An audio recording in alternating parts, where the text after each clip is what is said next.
اعوذ باللہ من الشیطان الرجیم، بسم اللہ الرحمن الرحیم۔ السلام علیکم ناظرین، میں حاضر ہوں آپ کے ساتھ اپنے چینل قرآن وظائف کے ساتھ۔ تو آج میں آپ کے لیے جو وظیفہ لے کے آئی ہوں یہ صرف 7 بار ایک اللہ تعالیٰ کا ایک صفاتی نام ہے۔ آپ نے پڑھ کے اپنے محبوب کی تصویر ہے تو اس پر پھونک مار دینی ہے، اور اگر آپ کے پاس نئی تصویر تو آپ نے اس کی تصور میں اس کے اوپر پھونک مار دینی ہے۔ تو انشاءاللہ آپ جیسا چاہو گے وہ آپ کی غلامی کرے گا اور آپ کے حکم پہ چلے گا اور آپ کی ہر بات مانے گا۔ اور آپ نے یہ اللہ تعالیٰ کا ایک صفاتی نام ہے، اسے میرے بتانے کے مطابق پڑھ لینا ہے۔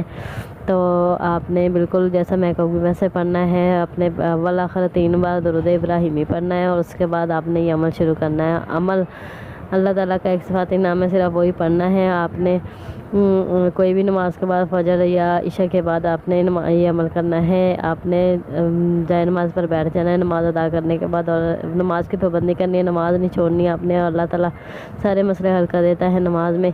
تو آپ نے جائے نماز پر بیٹھ جانا ہے، بسم اللہ الرحمن الرحیم پڑھ کے آپ نے یہ عمل شروع کرنا ہے۔ 3 بار درود ابراہیمی پڑھنا ہے، اور اس کے بعد آپ نے 411 بار یا ودودو یا ودودو یا ودودو یا ودودو اپنے محبوب کا پکا تصور کر کے اپنے یہ عمل کرنا ہے۔ نہیں تو اس کی فوٹو نکال کے سامنے رکھ لینی ہے، اور 3 بار اس کی فوٹو پہ دم کر دینا ہے، اور اس کے بعد آپ نے 3 بار اپنے دل کے اوپر دم کر دینا ہے، اور بالکل جیسے میں نے بتانا ہے اپنے ویسے ہی عمل کرنا ہے، اور اللہ کو حاضر ناظر جان کر اور اللہ سے یہ دعا کرنی ہے کہ اللہ میرے محبوب کے دل میں میرے سچی محبت اور جائز محبت پیدا کر دے۔ تو انشاءاللہ ایسا کوئی کام نہیں ہے جو اللہ کے نام سے نہ ہوتا ہو، تو انشاءاللہ آپ کا کام ضرور ہوگا۔ تو اس کے ساتھ آپ نے میرے چینل کو سبسکرائب کر دینا ہے، ویڈیو کو لائک کر دینا ہے اور شیئر کر دینا ہے، اور اگر آپ کو اس کی اجازت چاہیے تو آپ نے اپنا نام کمنٹ باکس میں لکھ کر اجازت لکھ دینی ہے ساتھ، اور میری 3 ویڈیو فرسٹ آپ نے واچ کر لینی ہے، اور اس کے بعد آپ نے اجازت نامہ مانگنا ہے تو آپ کو اجازت جاری ہو جائے گی، اور اس کے ساتھ آپ نے مجھے دینی ہے اجازت۔ اللہ حافظ۔